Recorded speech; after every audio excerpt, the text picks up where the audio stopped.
Congress party అత్యున్నత నిర్ణాయక committee CWC సమావేశం కొద్దిసేపటి కింద మొదలైంది. రాహుల్ గాంధీ ఆధ్వర్యంలో సోనియా గాంధీ, మన్మోహన్ సింగ్ సహా ముఖ్య నేతలు సమావేశమయ్యారు. ఈ ఏడాది చివరిలో 3 రాష్ట్రాల ఎన్నికలు, వచ్చే ఏడాది లోక్సభ ఎన్నికలపై చర్చిస్తున్నారు నేతలు. బీజేపీని సమర్థంగా ఎదుర్కొనేలా రాహుల్ వ్యూహరచన చేస్తున్నారు. ప్రాంతీయ, ఉప ప్రాంతీయ పార్టీలతో అవగాహనపైన కమిటీ చర్చిస్తోంది.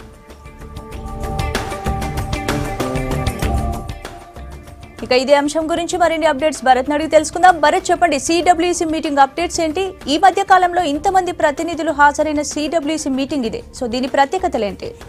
ఎస్ స్పందన, నార్మల్ గా సిడబ్ల్యూసీ మీటింగ్ కు సిడబ్ల్యూసీ సభ్యుల్ని మాత్రమే పిలుస్తారు, కానీ ఇది ఎక్స్టెండెడ్ కాంగ్రెస్ వర్కింగ్ కమిటీ. ఇటీవలే రాహుల్ గాంధీ సిడబ్ల్యూసీని పునర్వ్యవస్థీకరించారు. మొత్తం 51 మందితో 23 మంది రెగ్యులర్ సభ్యులు, 18 మంది శాశ్వత ఆహ్వానితులు, 10 మంది ప్రత్యేక ఆహ్వానితులు. సో నార్మల్ గా ఏ సందర్భంలో సిడబ్ల్యూసీ మీటింగ్ జరిగినా శాశ్వత ఆహ్వానితులు, ప్రత్యేక ఆహ్వానితులు కలుపుకున్న 50 మంది పిలిచారు. కానీ దాదాపు 239 మందిని ఈ మీటింగ్ కు పిలిచారు. అందుకని దీన్ని ఎక్స్టెండెడ్ సిడబ్ల్యూసీ మీటింగ్ గా పిలుస్తున్నారు. కేవలం సిడబ్ల్యూసీ సభ్యులే కాకుండా రాష్ట్రాల పిసిసి అధ్యక్షులు, తర్వాత సిఎల్పి నేతలు, ఆయా రాష్ట్రాల్లో మండలి ఉంటే గనక కౌన్సిల్ సంబంధించిన లీడర్స్, వీళ్ళందరినీ కూడా ఈ మీటింగ్ లో ఇన్వాల్వ్ చేస్తున్నారు. వీళ్లతో పాటు ఏఐసిసి సెక్రటరీలు, ఏఐసిసి కార్యదర్శులు, జాయింట్ సెక్రటరీలు, తర్వాత ఏఐసిసిలో వివిధ డిపార్ట్మెంట్ల సెల్, అంటే ఎస్సీ సెల్ కానీ, ఎస్టీ సెల్ కానీ, మైనార్టీ సెల్, ఇలా ఎన్ని సెల్ ఉంటే ఆ సెల్లకు సంబంధించిన చైర్మన్లను కూడా పిలుస్తున్నారు. టోటల్ 239 మంది ఈ మీటింగ్ కు అటెండ్ అవుతున్నారు.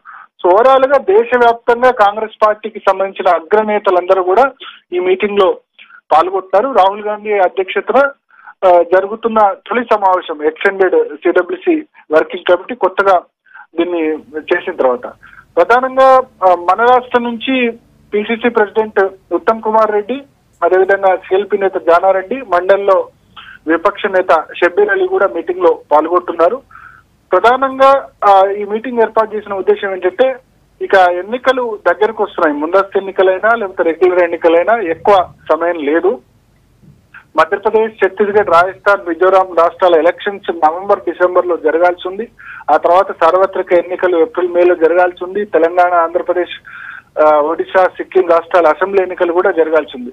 సో ఓవరాల్ గా మొత్తం ఇప్పుడు పార్టీ పిసిసి అధ్యక్షులు ఉన్నారు, సిఎల్పి లీడర్ ఉన్నారు కాబట్టి అందరికీ రాహుల్ గాంధీ ఒక మెసేజ్ ఇవ్వదలుచుకున్నారు. మొన్ననే పార్లమెంట్ లో అవిశ్వాస తీర్మానం సందర్భంగా చాలా బాగా మాట్లాడారని రాహుల్ కు ప్రశంసలు వచ్చాయి. నేపథ్యంలో బీజేపీని ఏ విధంగా కార్నర్ చేయాలి, ఆయా రాష్ట్రాల్లో ఇప్పుడు కాంగ్రెస్ పార్టీ ఒక అండర్స్టాండింగ్ ఏ విధంగా ఉండాలి, ఇతర పార్టీలతో అంటే ఇతర సెక్యులర్ పార్టీలతో అండర్స్టాండింగ్ ఏ విధంగా ఉండాలి, వీటన్నిటి మీద చర్చించే అవకాశం ఉంది. తర్వాత దేశవ్యాప్తంగా ఇటీవల చోటు చేసుకుంటున్న మాబ్ లించింగ్ సంఘటనలపై కూడా సిడబ్ల్యూసీ ఒక రిజల్యూషన్ చేసే అవకాశం ఉంది.